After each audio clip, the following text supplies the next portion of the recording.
पिछले क्लास में balance of payment क्या है और बैलेंस ऑफ पेमेंट क्यों बनाया जाता है, किसके द्वारा बनाया जाता है, इन सभी बातों का अध्ययन हमने किया है ना। अब उसका जो दूसरा पार्ट है, बैलेंस ऑफ पेमेंट के कितने कंपोनेंट्स हैं, कौन कौन से कंपोनेंट्स हैं, एलिमेंट्स हैं, या बैलेंस ऑफ पेमेंट स्टेटमेंट जो डबल एंट्री बेसिस पे बनाया जाता है, इनफ्लो और आउटफ्लो ऑफ फॉरेन एक्सचेंज के को प्रकट करने के लिए उस बैलेंस ऑफ पेमेंट स्टेटमेंट के कंटेंट्स कौन कौन से हैं। ध्यान रहे, कंपोनेंट्स कौन कौन से हैं, एलिमेंट्स कौन कौन से हैं, या कंटेंट्स कौन से, सबका मीनिंग मतलब एक है। यानी बैलेंस ऑफ पेमेंट के अंतर्गत जिन ट्रांजैक्शंस को शो किया जाता है, एग्जीक्यूट किया करता है बैलेंस ऑफ पेमेंट स्टेटमेंट, वो कौन कौन से हैं वो उसको जानना, और उसको क्या है उसको भी जानना। सब ऐसे तो हम चर्चा के तौर पर पिछले क्लास में भी बता दिया था कि there are three components of main three components of balance of payment. The first one is current account transaction, second one is capital account transaction, and third one is official reserve account. तो ये तीन में भी देखा जाए तो प्रमुख दो ही है, current account transaction, capital account transaction. कुछ लोग इसी को दो पार्ट कर देते हैं, फाइनेंशियल ट्रांजैक्शन। कैपिटल अकाउंट का लॉन्ग टर्म अलग कर देते हैं और शॉर्ट टर्म को फाइनेंशियल अकाउंट ट्रांजैक्शन, जिसमें बैंक बैलेंस वगैरह को प्रकट किया जाता है। तो खैर हम किसी भी तरीके से प्रेजेंट कर सकते हैं, लेकिन कंपोनेंट चाहे जिस नाम से प्रेजेंट करेंगे रहेंगे वो दो ही प्रमुख ट्रांजैक्शन। तो कैपिटल करेंट अकाउंट ट्रांजैक्शंस में दो कंपोनेंट शामिल हैं, जिसकी चर्चा हम फर्स्ट का यहाँ कर रहे हैं, exchange of physical goods, merchandise का एक्सचेंज। जब दो कंट्री के बीच इंटरनेशनल ट्रेड गुड्स का होता है, मर्केंडाइज डीलिंग के जरिए होता है, वस्तुओं का कारोबार होता है, एक्सपोर्ट और इंपोर्ट के रूप में होता है, या तो होम कंट्री से गुड्स फॉरेन कंट्री को सप्लाई किया जाता है, बेचा जाता है, बदले में उसे जो पेमेंट मिलता है, तो जिस कंट्री को सप्लाई किया गया उस कंट्री के परचेजर के द्वारा फॉरेन करेंसी में पेमेंट होगा, फॉरेन एक्सचेंज का इनफ्लो होगा। इसीलिए एक्सपोर्ट से फॉरेन एक्सचेंज का क्या होता है, inflow of foreign exchange. Just उल्टा, अगर भारत को ज़रूरत है, इंडिया या होम कंट्री को रिक्वायरमेंट है, तो वह विदेश से इंपोर्ट करेगा, आयात करेगा, तो मंगाने पर फॉरेन करेंसी का आउटफ्लो होता है। तो वही हमने दिखाया, आउटफ्लो ऑफ फॉरेन एक्सचेंज, है ना। अब ये बहुत महत्वपूर्ण कंपोनेंट होता है करंट अकाउंट ट्रांजैक्शन, जिसमें एक्सपोर्ट और इंपोर्ट, करंट अकाउंट में भी एक्सपोर्ट और इंपोर्ट मेजर कंटेंट है, मेजर कंपोनेंट होता है। क्योंकि इस दोनों का डिफरेंस ट्रेड बैलेंस को शो करता है, जो सरप्लस और डेफिसिट दो रूप में हो सकता है। What is your trade balance of your balance of payment, मतलब हो सकता है व्यापार के ये इंटरनेशनल ट्रेड के जरिए जो एक्सपोर्ट हो रहा है उससे आने वाला फॉरेन करेंसी इंपोर्ट के जरिए जो फॉरेन करेंसी का खपत हो रहा है उससे ज़्यादा हो।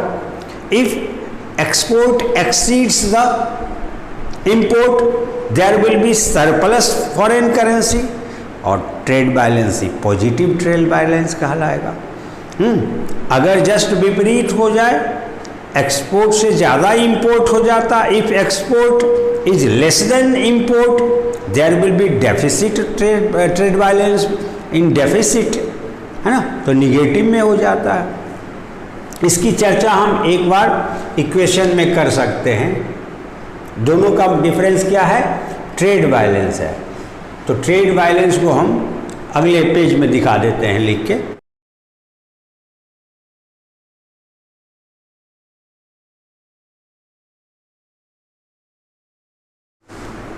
तो यहाँ पे ट्रेड बैलेंस को हम लोग समझ चुके हैं ट्रेड बैलेंस की दो स्थिति होती है, या तो सरप्लस होता है या डेफिसिट होता है, और तीसरा इक्वल भी हो सकता है, जितना इनफ्लो उतना आउटफ्लो।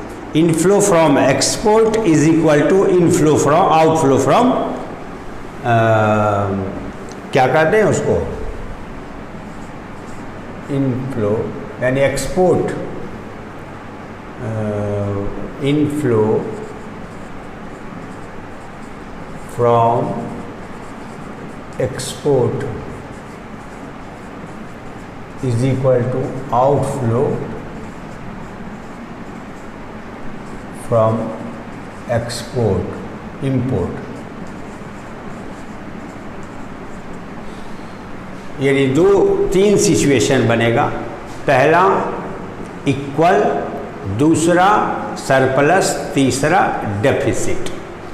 जब हम बैलेंस की बात करते हैं, जब ये ऐसा रेयर होता है कि जितना हम विदेशियों को सप्लाई देते हैं, रिक्वायरमेंट का फुलफिलमेंट करते हैं एक्सपोर्ट के जरिए, उतना ही हमें विदेशी लोग एक्सपोर्ट करके यानी मेरे द्वारा इंपोर्ट करके हम अपने रिक्वायरमेंट को फुलफ़िल करते हैं। ऐसा रेयर होता है कि किसी मामले में हम ज़्यादा, किसी मामले में वो ज़्यादा है सक्षम देने के लिए, लेकिन कुछ ना कुछ 19-20 तो रहना ही है, इसलिए इसको ट्रेड बैलेंस बोला जाता है। तो जीरो रेयर होता है ना, वह सिचुएशन मतलब विशेष परिस्थिति में कभी हो जाता हो।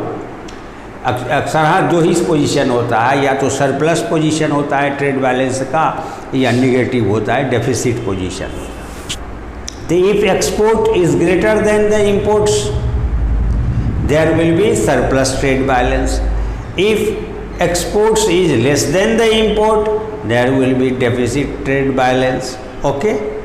दूसरा ट्रांजैक्शन का कंपोनेंट जो है करेंट अकाउंट के तहत वह इनविजिबल है, जिसका मोस्टली मतलब सर्विस सेक्टर से है, सर्विस से रिलेटेड प्राप्ति और भुगतान से है, यानी receipt related to service and receipt payment related to service. अगर गौर करें तो एयर बस सब सुविधा है, शिप का है, क्या कहते हैं टूरिज्म का। तो अगर ट्रांसपोर्टेशन की बात करें तो एयर बस है, एयर बस के माध्यम से इंडियन एयरलाइंस लेके विदेशी को जाती है। तो ऐसे में विदेश जाने वाले लोग उस फॉरेन करेंसी का खपत करना पड़ता है उन्हें, क्योंकि विदेश में जाके उनको टूरिज्म का एडवांटेज लेना है, तो फॉरेन करेंसी उसमें आउटफ्लो होता है। अगर विदेशी विमान का हम यूज करेंगे तो फॉरेन करेंसी का आउटफ्लो होगा, और स्वदेशी विमान का करेंगे तो क्या होगा, कोई आउटफ्लो नहीं होगा। तो ये डिपेंड करता है कि अमेरिका का एयरबस यहाँ भी आती है, इंडिया का एयरबस वहाँ जाती है, इसमें जो है इनफ्लो और आउटफ्लो दोनों होता है, और उस दोनों का जो डिफरेंस है उसको या तो पॉजिटिव में फ्लो होगा या निगेटिव में फ्लो होगा। या तो एविएशन सर्विस का ज़्यादा इंडिया का इनफ्लो हुआ होगा, फॉरेनर्स के द्वारा दिया गया पेमेंट रिसीव किया गया, उससे रियलाइज़ किया गया फी बस सेवा का, और या आउटफ्लो होगा। ये दूसरा है टूरिज्म सर्विस। टूर के ऊपर इंडिया में लोग आते हैं तो अपना फॉरेन करेंसी लेके आते हैं, और यहाँ आरबीआई और बैंक में फॉरेन करेंसी डॉलर का पेमेंट करके बदले में रुपीज़ लेते हैं कन्वर्ट करके, और फिर रुपया पे करके इंडिया में वो टूरिज्म का एडवांटेज लेते हैं। तो टूरिज्म में इंडियन लोग भी जाते होंगे विदेशों में, तो यहाँ से भी फॉरेन करेंसी खर्च होता है, इंडियन रुपी दे करके उनको फॉरेन करेंसी लेना होता है। तो फॉरेन करेंसी एक्सपेंड भी हो रहा है, फॉरेन करेंसी की रिसिप्ट प्राप्ति भी हो रही है। तो दोनों का जो डिफरेंस हुआ, नेट फ्लोज हुआ, नेट पॉजिटिव निगेटिव दोनों हो सकता है। अब आ जाइए यूनिलैटरल, एक तरफा। ये कॉरस्पॉन्डिंग ट्रांजैक्शन की बात इसमें नहीं होता, एक तरफा होता। एक तरफा का मतलब अगर भारत सरकार ने भूटान जैसे देश को डोनेशन दिया, 1 करोड़ का मदद दिया, या नेपाल के डिजास्टर्स के लिए 1 करोड़ का मदद दिया गया, किसी और अदर कंट्रीज़ में जहाँ पे किसी विशेष तरह का आपदा या नेचुरल कैलामिटी का सामना करना पड़ा है, तो हेल्प के तौर पर भारत डोनेट करता है। तो ऐसे इस प्रकार के डोनेट्स में केवल आउटफ्लो हुआ, ऐसा तो हम नहीं चाहेंगे कि जिस कंट्री को सहायता किया गया वो बदले में उसी समय कुछ और देगा हमें, यानी एक्सचेंज की बात इसमें नहीं है, वन साइडेड पेमेंट है।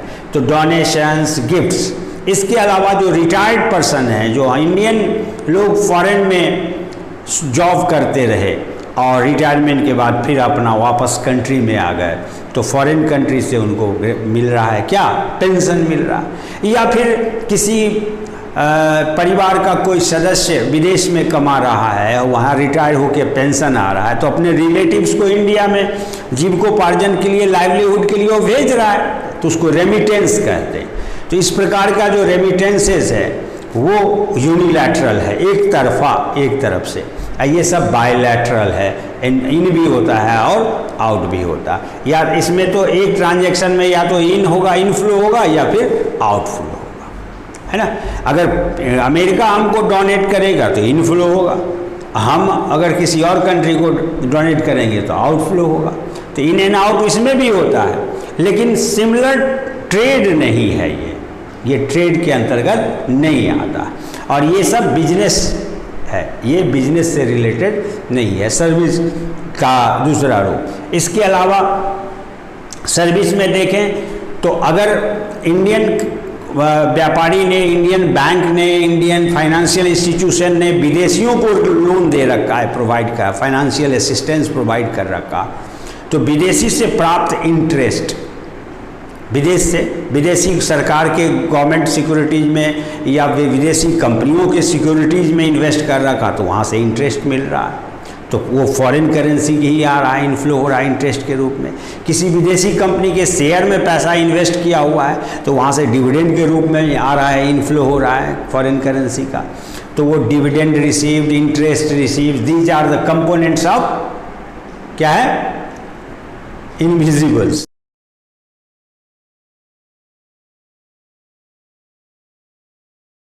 तो capital account transaction long term and short term, दो प्रकार के ट्रांजैक्शंस और फाइनेंशियल बिहेवियर को दर्शाता है। हर ट्रांजैक्शन चाहे वो शॉर्ट टर्म हो या लॉन्ग टर्म हो, शॉर्ट टर्म के जितने भी कंपोनेंट्स हो, वो सभी में दोनों एक्सफ्लो होता है, इनफ्लो भी होता है और आउटफ्लो भी होता है। तो लॉन्ग टर्म ट्रांजैक्शंस में हम लोग देखें तो पहला इन्वेस्टमेंट है, long term investment.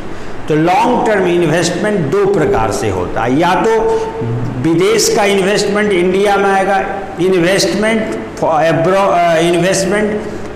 Abroad to India, तो इस दशा में इनफ्लो होगा।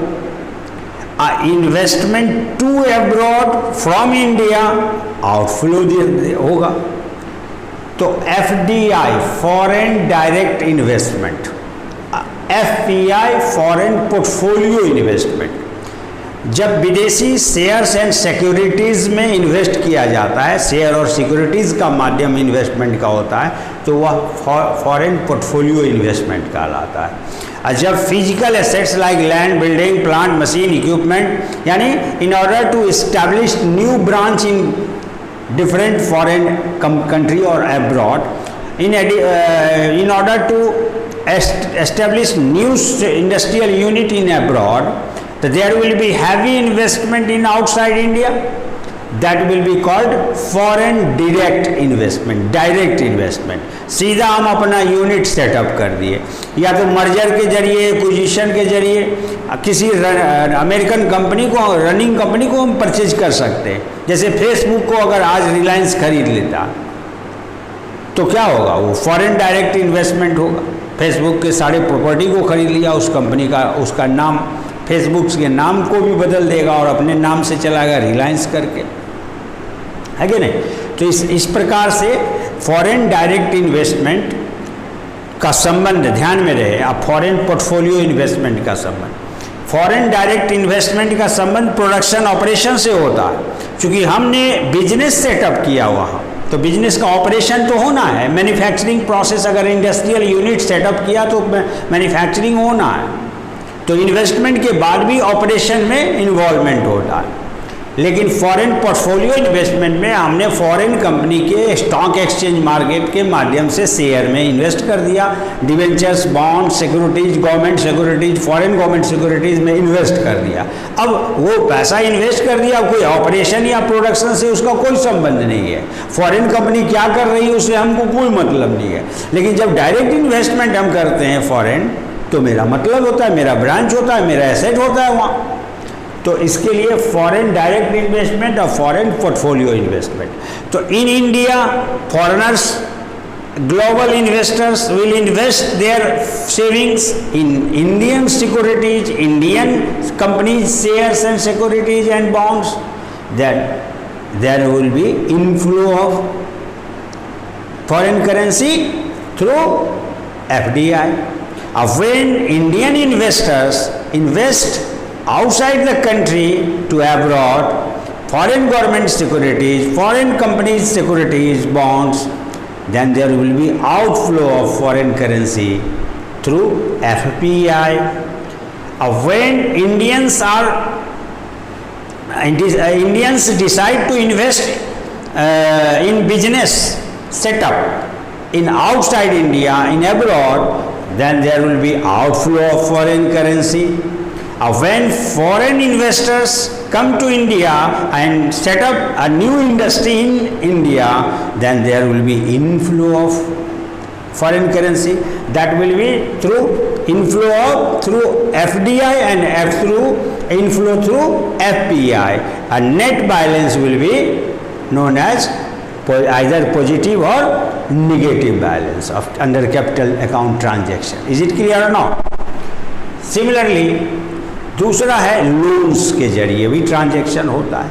कभी इंडिया को ज़रूरत पड़ती है, विदेशी कंपनी से, वर्ल्ड बैंक से कर्ज लेती है, गवर्नमेंट लेवल पे भी होता है, पब्लिक लेवल पे भी होता है, प्राइवेट सेक्टर के द्वारा भी फॉरेन फाइनेंशियल मार्केट से जो डेब्ट मार्केट है इंटरनेशनल, वहाँ से लोन लिया जाता है। तो लोन लेने पर फॉरेन करेंसी आएगा, और लोन का चुकाने पर या लोन फॉरेनर्स को देने पर आउटफ्लो होगा फॉरेन करेंसी का। तो इसमें भी लोन लेना और लोन देना, लोन चुकाना और लोन वसूल करना, सभी दशा में फॉरेन करेंसी का इनफ्लो और आउटफ्लो होता है। तो एडवांस टू एब्रॉड, हम विदेशियों को एडवांस दिए, कर्ज दिए, तो इनफ्लो हो गया। अब बोरोइंग फ्रॉम एब्रॉड, विदेशियों से कर्ज लिए तो आउटफ्लो हो गया, दोनों का डिफरेंस नेट हुआ। शॉर्ट टर्म में शॉर्ट टर्म लोन्स और credit facility through short term securities भी हो सकती। तो इसके जो डिफरेंस हो गए, इसमें भी लेना है देना है, तो इनफ्लो आउटफ्लो का डिफरेंस नेट बैलेंस होगा। हो सकता है इंडियन रेसिडेंट का विदेश के बैंकों में बैंक बैलेंस हो, चूँकि सर्विस वहाँ कर रहे थे तो वहीं पे उनका पैसा रह गया बैलेंस में। तो balance at abroad, balance in bank at abroad and balance of foreign residents in Indian bank. तो इसमें भी नेट डिफरेंस देखा जाएगा।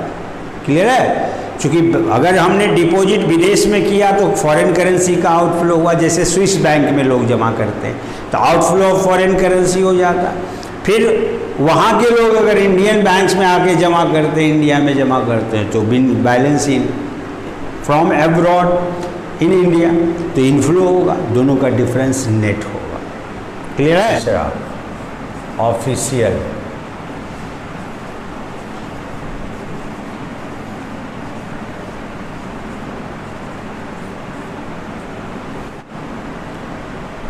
ये मुख्य रूप से अब्रॉड से आना और अब्रॉड को जाना नहीं, ये ध्यान में रहे कि ये जस्ट विदेशी मुद्रा भंडार का ही रूप है। ऑफिशियल रिजर्व अकाउंट जो आरबीआई के पास होल्ड करके रखता है, और ट्रेड डेफिसिट और कैपिटल अकाउंट ट्रांजैक्शन में भी अगर डेफिसिट आता है तो उसको मेकअप करने के लिए, यानी बैलेंस को मेंटेन रखने के लिए ऑफिशियल रिजर्व से ड्रॉ किया जाता है।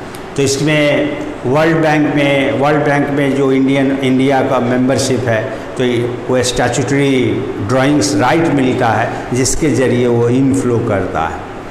नहीं बात समझे? कि वर्ल्ड बैंक के जितने भी मेंबर कंट्री हैं उनका कंट्रीब्यूशन वर्ल्ड बैंक में होता है, और वर्ल्ड बैंक हमेशा सभी कंट्री जो जिसको कोई प्राकृतिक आपदा हो जाए या विशेष कोई परेशानी आ जाए तो उसके रिहैबिलिटेशन के लिए, उसके डेवलपमेंट के लिए, किसी खास क्षेत्र को एजुकेशन डेवलपमेंट के लिए या गरीबी मिटाने के लिए, इस बहुत तरह की बातें हैं जो वर्ल्ड बैंक का स्कीम होता जिसके तहत अपने मेंबर्स को सहायता के रूप में एक लिमिट अधिकार देती है और वहाँ से ज़रूरत पड़ने पर विड्रॉ करता है। उसको SDR कहते हैं, स्पेशल ड्राइंग राइट, SDR। तो ऑफिशियल रिजर्व अकाउंट है, अगर कम पड़ जाता है फॉरेन करेंसी भंडार तो फिर SDRS का इस्तेमाल किया जाता है, अदरवाइज करने की आवश्यकता, अगर सफिशिएंट रिजर्व बैलेंस है हमारे पास तो करने का आपस में म्यूचुअल ही हो जाता है। तो यहाँ पे ऑफिशियल रिजर्व अकाउंट कोई ट्रांजैक्शन हेड नहीं है बैलेंस ऑफ पेमेंट का, स्टेटमेंट का, इट इज़ जस्ट समझिए ना कंपनसेट करने वाला, जो ऑटोमेटिक कंपनसेशन का है, कंपनसेट करता है। विशेष परिस्थिति में जब बिल्कुल निगेटिव रिजल्ट आ रहा होता है, लगभग इकोनॉमी फेल के कगार पे होता है, तो इसी दशा में जो है ये एक प्रकार का कर्ज को भी हम इनकम आदि के रूप में देखने लगते हैं, नहीं।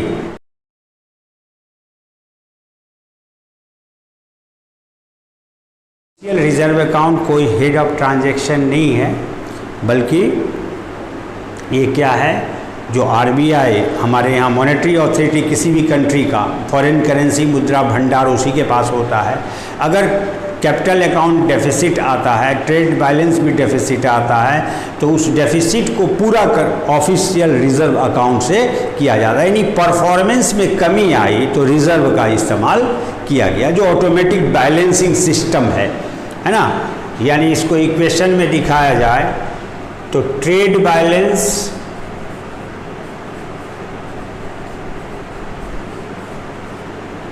प्लस नहीं, current account balance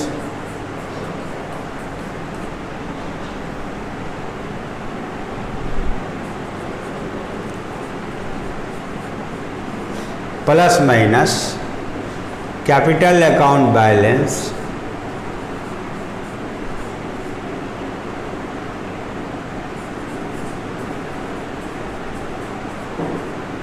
inflow equal to outflow, इसी को कहा जाता है बैलेंस। जितना आया उतना गया, बोथ आर इक्वल। यानी with every incoming there will be an outgoing, with every debit there will be corresponding credit transaction. तो वही फ्लो आउटफ्लो इनफ्लो दोनों बराबर है। अगर इसमें बराबर नहीं होता है, प्लस या माइनस में रिजल्ट आता है, तो प्लस में भी ऑफिशियल रिजर्व बैलेंस बढ़ जाता है, अब माइनस होने पे वो घट जाता है और वो कंपनसेट करता है। तो क्यों ऐसा होता है, इसके भी कारण होते हैं, बहुत सारे इकोनॉमिक वेरिएबल्स हैं जिसके कारण ये परिस्थिति यानी इक्विलिब्रियम का स्थिति, अकाउंटिंग इक्विलिब्रियम नहीं हो पाता है। किस चीज़ का? बैलेंस ऑफ पेमेंट का। इस पे चर्चा हम अगले क्लास में करेंगे। और बैलेंस से ऑफ पेमेंट का जो स्ट्रक्चर है, स्टेटमेंट है, उस स्टेटमेंट को भी हम अगले क्लास में चर्चा करेंगे। ओके।